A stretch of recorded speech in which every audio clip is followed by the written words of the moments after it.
Essa parábola parece tão distante da gente, mas na verdade nós vivemos essa parábola todo santo dia, um conflito interno, e vamos parar para refletir e tentar trazer para a nossa vida, tá bom? Lucas 12, do 13 em diante. Olha só o título da parábola. A parábola do rico insensato.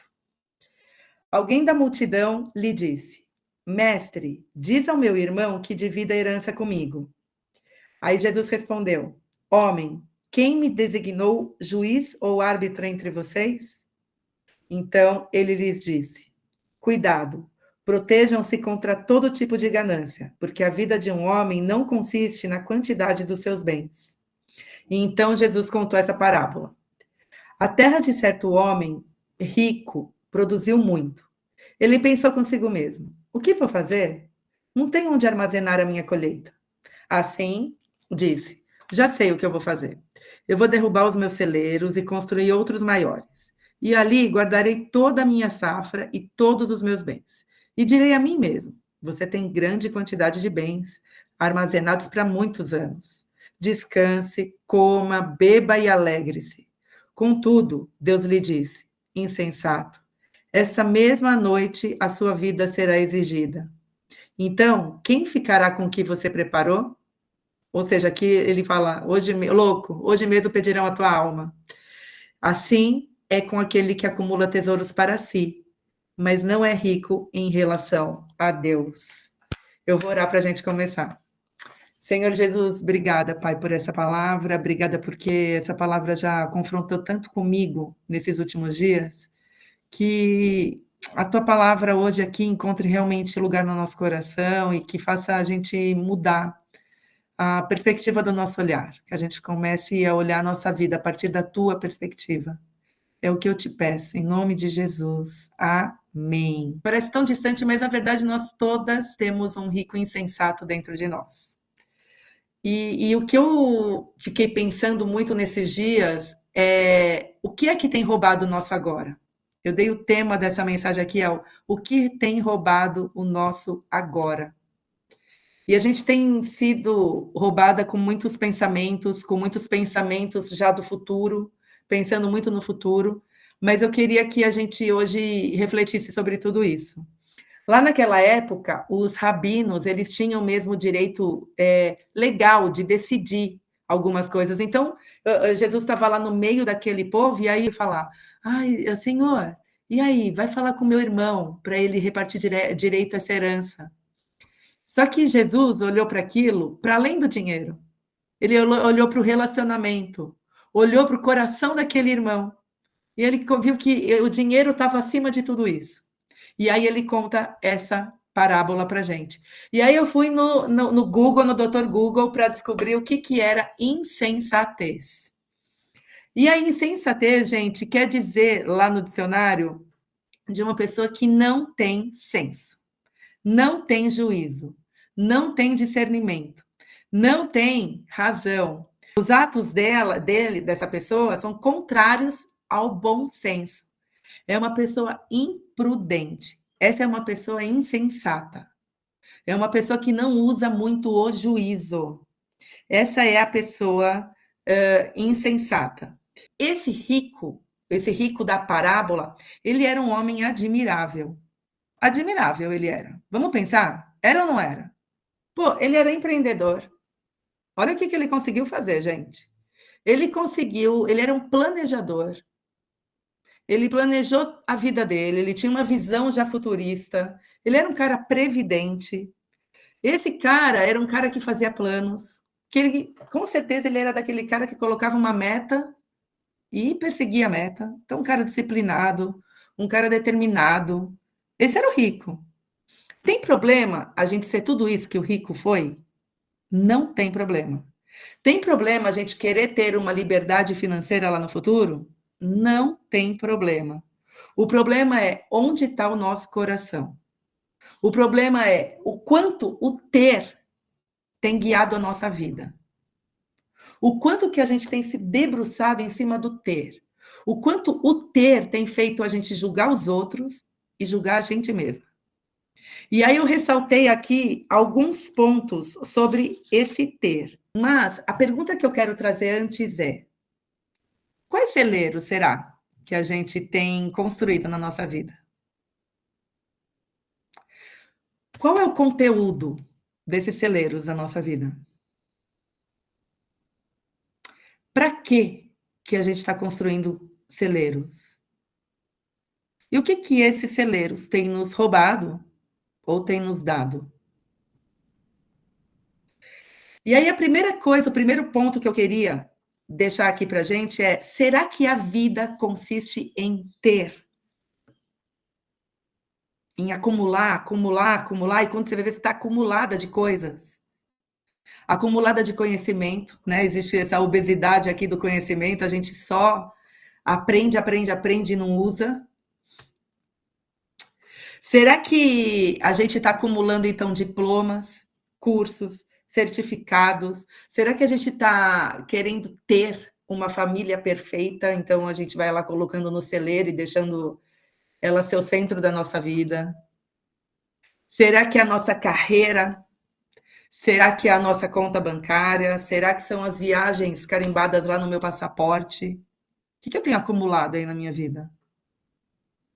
Será que é a quantos restaurantes eu visitei ou o que será que a gente tem acumulado nas nossas vidas? E nós, os seres humanos, a gente tem uma necessidade compulsiva de ter. E por mais que a gente tenha, a gente acha que nunca é suficiente. Parece que a gente tem medo de perder. Então, aí, por medo de perder, a gente vai protegendo ainda mais o ter. O ter.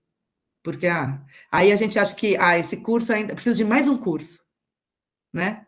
Sempre parece que a gente precisa de mais um curso. Agora chegou a Black Friday, a gente está comprando tudo que a gente não precisa mais, porque a gente precisa de mais um. E vamos acumulando, e vamos acumulando. Será que esse ter não tem anestesiado um pouco o nosso ser? Será que esse ter está cobrindo um pouco quem a gente é de verdade? E hoje a gente só consegue enxergar a gente a partir do ter. Se eu não tiver, eu não tenho valor nenhum. Pô, se eu não tiver um casamento perfeito, eu não tenho valor. Se eu não tiver uma carreira bem-sucedida, eu não tenho valor. Se eu não tiver uma conta bancária de tanto, eu não tenho valor. Se eu não tiver o corpo dos sonhos, eu não tenho valor. Será que a nossa vida está tão rasa assim? E é interessante que aquele homem lá no celeiro dele, ele olhava para aquilo e ele pensava: eu preciso de mais. Eu vou derrubar esses e vou construir mais, maiores. Ele só olhava para o ter dele, ele só olhava para o ter dele. O ter dele se tornou o centro da vida dele. E aí, gente, quando o ter se torna o centro, qualquer coisa que abale esse ter desmorona qualquer pessoa. Porque é um ter que é mutável. É um ter que não é certeza que para sempre vai ter lá. Pode vir uma pandemia. E aí, o segundo ponto que eu queria deixar aqui para a gente é exatamente isso. O rico tinha certeza que ele tinha controle de tudo. Ele tinha certeza. Então, ele fez um plano lá para frente e falou: bom, quando então eu chegar na minha segurança, que é ter todos esses celeiros, aí eu vou descansar, aí eu vou comer, aí eu vou desfrutar e vou me alegrar. Só que a vida acontece diferente do que nos planos. A vida acontece diferente. Às vezes a vida pode vir como com uma doença, ou então, no caso dele, você acumulou tudo isso, agora, hoje mesmo, você já vai morrer.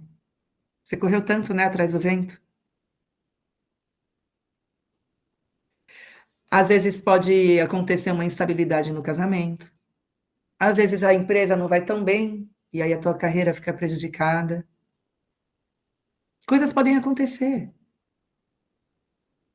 Mas e quando a gente entende a soberania de Deus, quando a gente entende que o ter não precisa ser nosso centro, que tá tudo bem o celeiro cheio, mas que também tá tudo bem se o celeiro estiver vazio.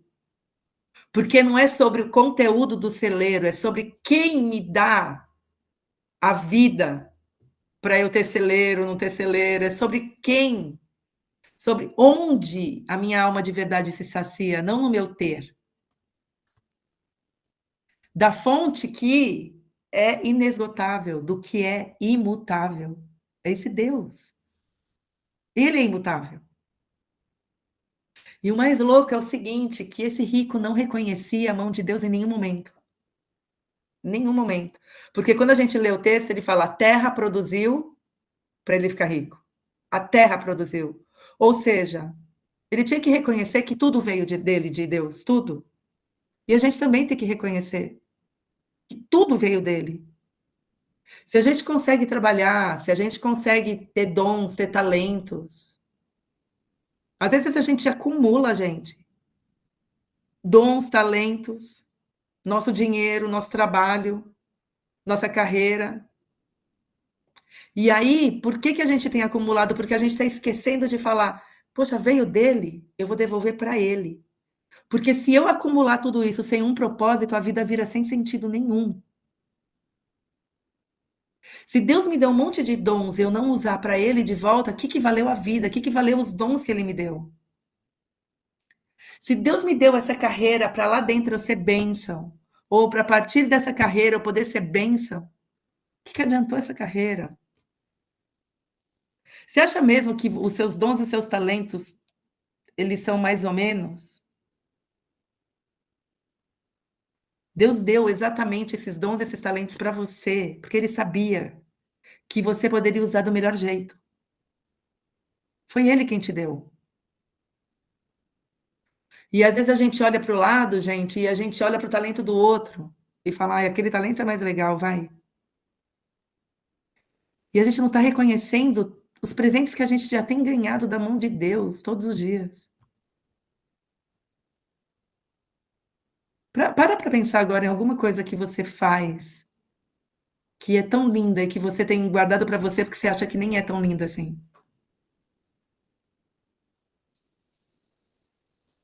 Como é que você pode fazer para transformar esse dom que você ganhou, essa carreira que você ganhou, esse tudo que você tem, essa saúde que você tem ganho todo santo dia, para você poder servir esse Deus, servir ao outro. O terceiro ponto é, esse homem, ele pensou muito nele. Vocês perceberam o eu e o meu aqui, o tempo todo? Olha só que loucura, gente, olha como ele falava aqui, ó. Olha só. Eu já sei o que eu vou fazer. Eu vou derrubar os meus celeiros. Vou guardar toda a minha safra e todos os meus bens. E direi a mim mesmo: você tem grande quantidade de bens armazenados para muitos anos. Agora vai lá, descanse. Ele até falando para ele, hein? Coma, beba, alegre-se. É o ego, ego, ego. É eu na satisfação do meu eu. A vida fica pesada quando a gente só é o eu. Fica tão pequena. E eu estava conversando com uma amiga e eu falei assim: é engraçado. Eu sinto que quando eu estou um pouquinho mais longe de Deus, ou por exemplo, assim, puxa, não orei do jeito que eu gosto de orar. Parece que a vida vai ficar, eu vou ficar sentindo como se minha força estivesse esvaindo, eu fico sem ânimo mesmo, um ânimo assim, ó. É uma fadiga que vem, parece uma fadiga central mesmo, assim, sabe? Porque, gente, a fonte da vida é ele. Quando eu me afasto dele, eu penso em ficar suprindo o meu eu começo a depender de mim mesma, fica muito pesado, achando que eu que tenho que estar no controle de tudo o tempo todo. E eu acho que essa vida que vai acontecendo pra gente, que Deus vai permitindo, é para falar: "Ei, filha, volta, vai. Vem depender de mim de novo, tô com saudade de você. Para de se achar a última bolacha do pacote, você não consegue sozinha, não. Faz valer a pena tudo que eu fiz por você. Eu deixei a minha glória para me fazer um humano, para sentir suas dores, para ser partido por você, para você continuar longe de mim. Eu fiz de tudo para me aproximar de você e agora você tá. Vem depender de mim. Eu sei o que você tá passando. Calma. Eu acredita em mim. Eu tô olhando para você na tua luta pelo teu celeiro. Eu tô olhando para você. Eu não vou te desamparar. Mas não esquece de mim. Para de se isolar. E por último, o quarto ponto que eu quero deixar aqui, que é o que para mim foi o que mais me pegou, é da grande mentira que a gente conta para a gente todo santo dia. Todo santo dia. Quando eu, quando eu tiver meus celeiros, quando eu tiver uma casa maior, quando eu tiver o meu abdômen dos meus sonhos, ah, quantos quando eu estão roubando o teu agora? Quantos o quando eu estão deixando da gente viver o presente? Cara, a sua amiga precisa do teu ombro hoje. A sua paciente precisa das suas mãos hoje. A pessoa que vai lá na escola fazer uma matrícula com você está precisando do teu sorriso hoje. Às vezes está precisando de uma palavra de coragem. A pessoa que vai levar lá o cachorrinho para tosar está precisando só falar: olha, Deus está com você.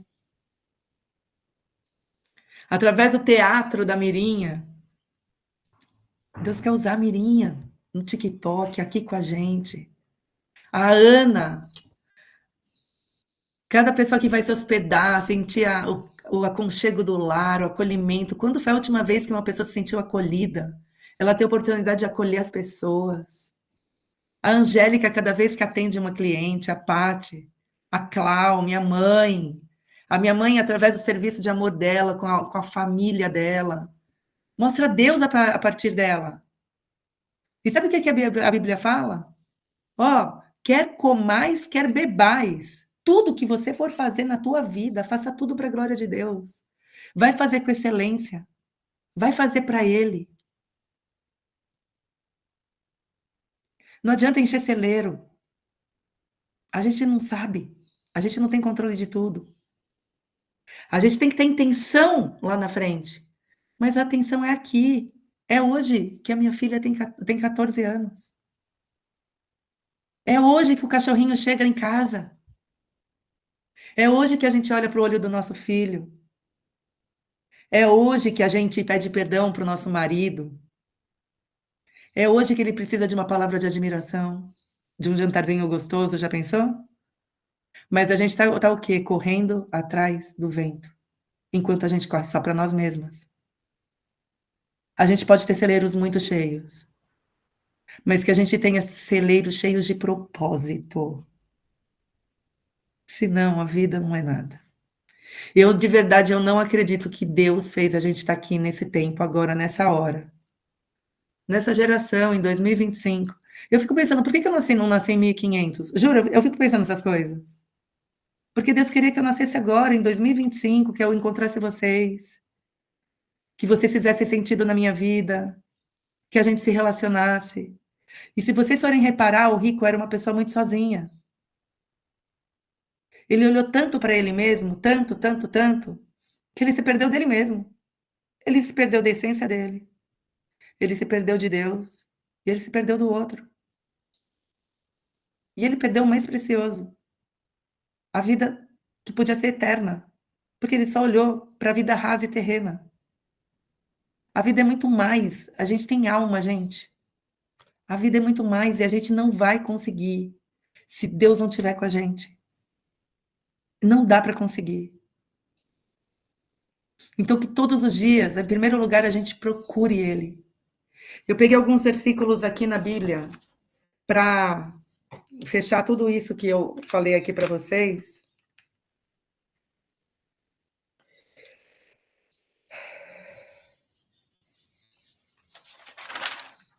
Eu queria ler para vocês rapidinho, alguns, só alguns. Provérbios 3:6. Reconhece o Senhor em todos os seus caminhos, e ele endireitará suas veredas. Ô, gente, a Bíblia é a palavra de Deus. E tudo que foi escrito lá não foi em vão. Então, antes de eu falar o versículo aqui, coloca teu nome. Pati, reconhece o Senhor em todos os seus caminhos. Ele vai endireitar tudo, que às vezes aos teus olhos não está tão direito. Provérbios 16:3. Maurá, consagra ao Senhor todas as tuas obras, tudo que você for fazer. E os teus planos vão ser bem-sucedidos. É primeiro para Ele. Tati, assim diz o Senhor: eu vou te instruir, eu vou te guiar no caminho e seguir os. Espera aí, deixa eu ler. Instruir-te-ei e te guiarei no caminho a seguir. Os meus olhos estarão sobre ti. Ana, os teus olhos, os olhos de Deus estarão sobre você todos os dias. Nenhum dia a gente está sozinho. Esse rico não percebeu a presença dele. Deixa eu falar uma coisa: a gente carrega a presença de Deus conosco. Ele está dentro de nós, através do Espírito Santo.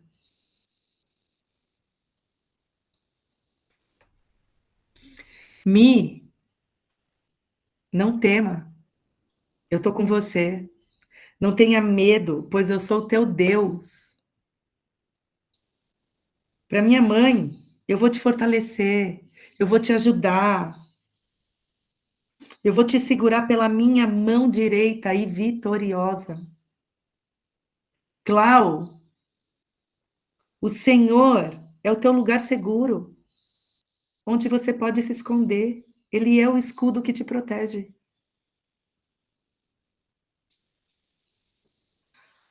Olha quanta coisa linda nosso Deus está falando para a gente hoje.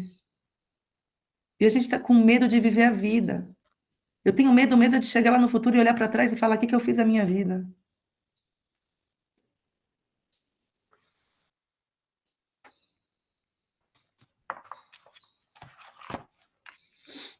E eu queria acabar lendo dois, é um pouquinho mais longo, mas eu vou ler. Eu quero ler Salmos 23 inteirinho para vocês. E eu nunca esqueço que o meu vô, o pai da minha mãe, né, o meu vô aí, o vô da Clau, ele fazia a gente decorar esse salmo inteiro. Porque esse salmo, gente, se a gente guiar ele pela nossa vida, deixa ele como. Não esquece nenhum versículo desse salmo. Angélica, o Senhor é o teu pastor e de nada você vai ter falta. É Ele quem me faz repousar em pastos verdejantes e me conduz a águas tranquilas. Senhor, restaura-me o vigor, guia-me pelas veredas da justiça por amor do seu nome. Mesmo que eu ande por um vale de densas trevas, eu não vou temer perigo algum, porque o Senhor Deus está comigo, Jesus está comigo, Ele é o nosso pastor, a tua vara e o teu cajado me confortam. Meu conforto está nele, a minha segurança está nele, não está na minha liberdade financeira, não está na minha família perfeita, não está na minha carreira dos sonhos. Prepara um banquete diante de mim, na presença dos meus inimigos. Às vezes os inimigos somos nós mesmos. Me tira, Senhor, de todos os inimigos que vêm aqui na minha mente, nas caraminholas da minha cabeça. Sabe o que o Senhor pode fazer por mim? Unge a minha cabeça com óleo, com a tua presença. Tira dessa minha mente tudo que não vem de ti, lota ela tanto com a tua presença que o meu cálice vai transbordar. E, Senhor, obrigada, porque certamente a tua bondade e o teu amor leal me seguirão todos os dias da minha vida, com celeiros cheios, com celeiros vazios. A gente vai enxergar a bondade dele e o amor dele, porque é leal, mesmo que a gente não enxergue isso. E aí sim, eu habitarei na casa do Senhor para sempre, porque é a casa eterna que a gente tem buscado. E para terminar, eu vou ler, depois dessa parábola, lá em Lucas 12, logo depois desse texto. A gente tem vivido dias ansiosos, dias de pânico, dias de depressão. E logo depois desse texto, olha só que lindo. Espera um minuto. Aqui. Não se preocupem. É o texto.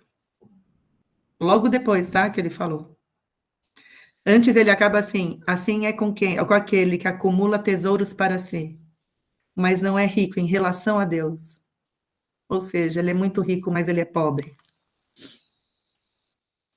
Então Jesus disse assim aos seus discípulos. Ele está dizendo assim para mim e para você, porque eu sou discípula de Jesus e você também é.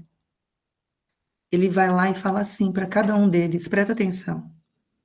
Por isso eu digo a vocês, não se preocupem com a própria vida, quanto ao que vocês vão comer, nem com o corpo com o que vocês vão vestir. A vida é mais importante do que a comida, do que o corpo, é mais importante do que... E o corpo é mais importante do que a roupa. Observem os corvos, não semeiam, nem colhem, não têm armazéns, nem celeiros. Contudo, Deus os alimenta. Vocês têm muito mais valor do que as aves. Tem gente que está empanturrado pela vida e está passando fome. Porque o verdadeiro alimento não é esse que a gente come com a boca. Quem de vocês, por mais que se preocupe, pode acrescentar 1 hora que seja a sua vida? E quando a gente pensa em finitude de vida, para a gente saber viver melhor essa vida, a Bíblia fala assim, ó, Senhor, me faz ter sabedoria para eu poder contar os dias da minha vida. Me dá sabedoria. E aí ele fala assim, ó, vocês não podem, se quer fazer uma coisa tão pequena, que é acrescentar 1 hora para a sua vida, por que você vai se preocupar com o resto? Observem como crescem os lírios do campo, eles não trabalham nem tecem. Contudo, digo a vocês que nem Salomão, o homem mais rico do mundo, em todo o seu esplendor, se vestiu como um deles. Se Deus veste assim a erva do campo, que hoje existe e amanhã é lançada ao fogo, quanto mais vestirá vocês, homens de pequena fé. Portanto, não busquem o que comer ou o que beber, não se preocupem com isso, pois o mundo é quem corre atrás dessas coisas. Mas o Pai de vocês sabe o que precisam delas. Busquem, pois, o reino de Deus, e essas coisas serão acrescentadas a vocês. O que eu desejo para mim e para vocês hoje é que a gente busque o reino de Deus. Buscar o reino de Deus é falar, Senhor, vem governar minha vida. Vem ser rei da minha vida. Vem governar minha mente, meus comportamentos, minhas emoções. A gente só precisa disso. Imagina deixar Deus governar tudo isso, entregar todo o controle nas mãos dele.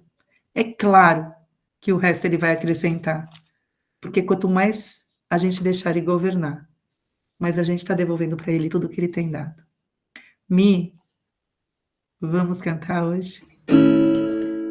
Jesus é o centro de tudo que há. Jesus é o centro de tudo que há. O início e o fim, desde Desde a eternidade tudo é sobre Jesus. Nada mais importa,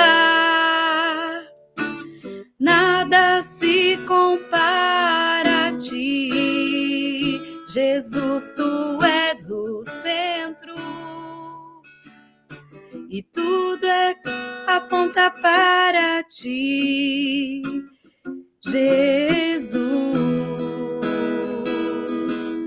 Jesus é o centro de todo o meu ser. Jesus é o centro de todo o meu ser. Meu início, meio e fim, que eu viva sempre para ti, meu Jesus.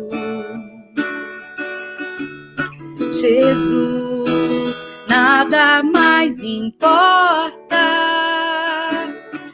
nada se compara a ti. Jesus, tu és o centro e tudo aponta para ti, Jesus.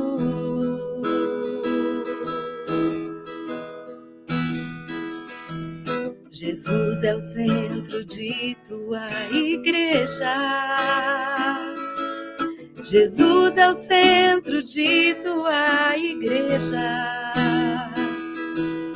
Um dia ele virá, como igreja vou me encontrar com Jesus.